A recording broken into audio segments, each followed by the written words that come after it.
You know, we do have on the line Senator Charlie Meer. And Mr. Meer, if you can hear us, please unmute yourself on the line. But are you there, sir?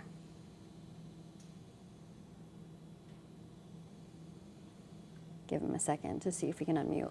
We've been trying to, of course, talk to emergency management officials, also state lawmakers, someone who can tell us, the situation with the dam. I want to get an idea of how many people are in the area, how many people needed to be. Here's Rep. Meyer. Oh, hello. Sorry about that. Oh, that's okay. No, We understand. very sorry. Republican National Convention, and too many people are up here on phones. So Understand. Oh, yeah, What are you hearing about the Nashville area from the calls that you've been able to make and receive? Well, I know it's pouring down rain right now again. I know that area has received 7 inches of rain right on the east side of that. I've talked to a farmer with a gauge right there, and it's still coming down. If you look at the radar track, this is all going so far. I am being told, I've had conflicting reports, that this water is all going through the emergency overflow yet. I don't believe it's topped the levee. The problem really comes in if the levee gets topped, then there would be a major breach. The areas that you're talking about, why I was trying to get the rest of the way on here, a lot of Nashville is very high, but there are homes, and a lot of those homes, their backyards are along where this normally drains. But I know water is in people's houses. I know water is in people's basements. We want everybody to stay safe. Let people know where you are. Let them know what your situation is. Do not try walking. Do not try driving through this. It's going to take people who know exactly where and what to do. It's an agricultural area. If you've got to be gotten to,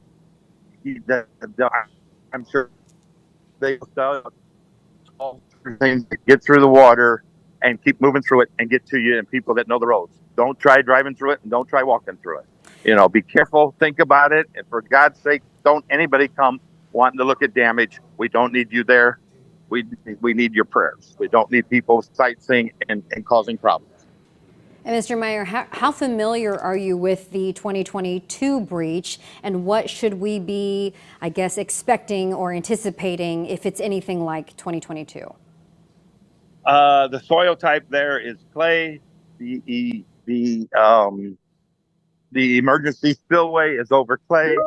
Clay is a lot harder to disturb, to wash out. It was heavily repacked, more rock riprap. After 22, they hauled more water in.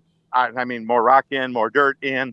So they're doing everything they can, but this is an emergency overflow for a big rain like this. And people aren't used to that water going. But I do not believe, from what I've heard, and I've been on the phone with the governor's office, emergency management, the state police, I do not believe that the actual structure itself has been weakened yet. But we have to be careful. If it goes, then there will be a lot more water there. So if you're fine in your house and you have a low house and you have things in your basement, maybe those family pictures, if you're not leaving, get them up to the first floor or get them up to the second floor. But if you can get out of there and you're in that area and the roads aren't under, go ahead and get out. Just play it safe. Sir, did you say that you don't believe that the dam has been breached at this point? Because I thought that we were hearing that it had. We were told it was 2 breaches, actually.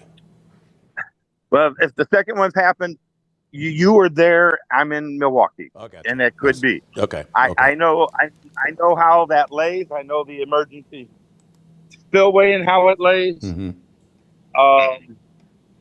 So, the last I heard, which was shortly right before I got on, mm-hmm. Our U.S. Congressman Mike Boss has been kept aware of it too. I was talking with him and Senator Terry Bryant, who has a corner of Washington County. So we're trying to keep up on it. There's a lot of conflicting reports. Okay. I'd love to have a drone or a helicopter over the top taking a look so I could see what I could see and I could tell you a lot more, but I have not seen a picture like that. Totally understandable. you represent the people of the area, and a lot of people don't know much about Nashville and the people that live there. Can you tell us about the families that are being affected today? Nashville is our county seat. Has been the county seat since I think 1828. It's the largest town in the county. It's 3,000 people. We have an enterprise zone on the north side of town where we have a couple thousand workers in our enterprise zone. The town itself sits up on the center of it is up on a hill, but as you go around the town, you're going to have low areas always. Mm-hmm. And so the reservoir was put in many years ago to have an extra source of water for the town as the town grew.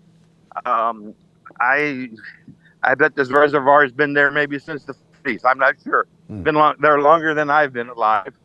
They've also brought in water from Washington County Lake, and they have a pipe from the Kaskaskia River. So they do have alternative sources to bring water in if this lake fails.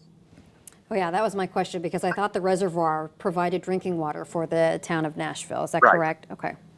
It does provide drinking water, but it's one of three places. They have three separate sources so that we have backup.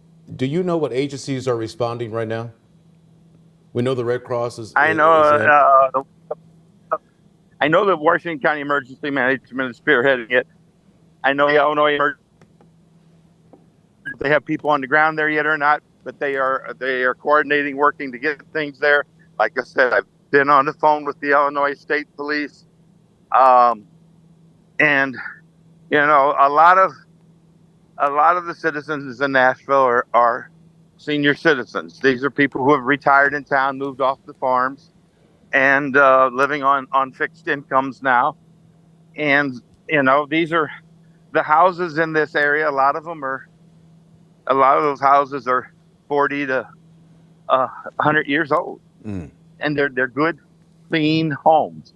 They're very well taken care of.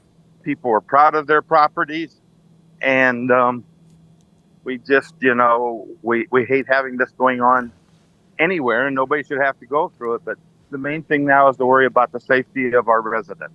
Absolutely, sir. And we don't want people trying to get in, and we don't want them going out and trying to leave by themselves, not knowing how deep the water is.